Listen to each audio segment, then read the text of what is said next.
ভূতের বাড়িতে গিয়ে নতুন এক অভিজ্ঞতার সম্মুখীন হলাম, যা আমার ভাবনার থেকেও বেশি ভয়ঙ্কর ছিল। আজ আমি এমন এক জায়গায় এসেছি যেখানে মানুষের চিৎকার দেয়ালে লেগে ফিরে আসে। আর আপনারা কোথায় গেলে পাবেন এই ভূতের বাড়ি তা জানতে হলে আমার ভিডিওটি না টেনে পুরোপুরি দেখুন। আমাদের নাটোরের লালপুরের গ্রিন ভ্যালি পার্কের নতুন সংযোজন এই ভূতের বাড়ি। গ্রিন ভ্যালি পার্কের ভেতরে প্রবেশ করে চলে গেছিলাম আমরা ভূতের বাড়ির দিকে। এখান থেকে বাম দিকে কিছু দূর হাঁটলেই পাওয়া যায় ভূতের বাড়ির টিকিট কাউন্টার। যেন আস্ত একটা নাশপাতি এখানে দাঁড়িয়ে আছে, এটাই হচ্ছে সেই টিকিট কাউন্টার। উদ্বোধন উপলক্ষে ভূতের বাড়ির টিকিটে বিশেষ ছাড় আছে। ৮০ টাকার টিকিট পেয়ে যাবেন ৫০ টাকায়। ভেবেছিলাম এটা শুধু একটা ভূতের বাড়ি, কিন্তু ভেতরে প্রবেশ করতেই বুঝলাম এখানে যেন কেউ সত্যি আছে। প্রথমেই চোখ আটকে যায় এই গোলক ধাঁধাতে। আস্তে আস্তে ভয়ে ভয়ে ভেতরে প্রবেশ করতেই হঠাৎ চমকে উঠলাম। হঠাৎ করে চোখের সামনে এইসব দৃশ্য দেখলে কি কারো মাথা ঠিক থাকে বলেন? আস্তে আস্তে সিঁড়ি দিয়ে উপরে উঠে গেলাম।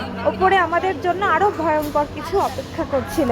দুইটা শাকচুন্নি আস্তে আস্তে উপরে উঠে গেল। পাশেই বন্দি ছিল আরেকটা। মনে হচ্ছিল সে যেন আমাদের বলছে, আমাকে বাঁচাও, আমাকে উদ্ধার করো। হঠাৎ করে ঘর থেকে বের হয়ে আসলো একটা পিশাচ। অনেক সাহস নিয়ে বের হয়ে আসতেই পেছনে তাকিয়ে দেখি কেউ যেন চোখ জল জল করে তাকিয়ে আছে আমাদের দিকে। এবার ওপর থেকে নিচে পড়ে গেল একটা প্রেতাত্মা। তা দেখে আমাদের চোখ ছানা বড় অবস্থা। অন্ধকার থেকে লাইট জ্বলে উঠতেই ওমা একই চলে আসলো আমাদের সামনে। মনে হচ্ছে বসা থেকে দাঁড়িয়ে আমাদের স্বাগতম জানাচ্ছে। পেতনির বাড়ির সামনে আসতেই মনে হলো সে দরজা খুলে আমাদের বলছে, কে রে ওখানে? আবারও সেই লাইট অফ। ভয়ে ভয়ে বলছিলাম কি যে অপেক্ষা করছে সামনে।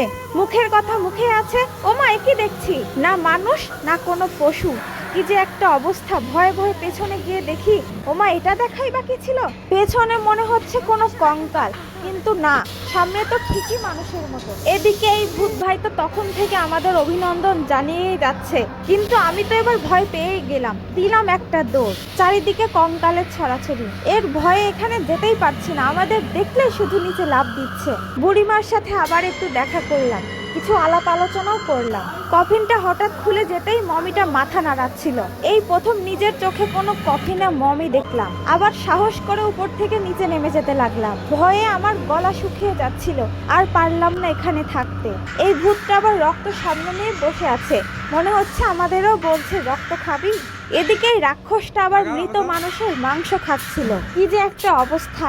আমি আবার এই পেতনি আপুর হাতের সাথে একটু হাতও মিলালাম। ভয়ে ভয়ে ভাবছিলাম আমার হাতটা ধরেই ফেলে নাকি। যাই হোক, আপুটা কিন্তু ভালোই ছিল, আমাকে কিছুই বলেনি। সে নিজের মতোই চলতে লাগলো। অন্য কোনো ভূত হলে হয়তো ঘাড় মটকে দিত।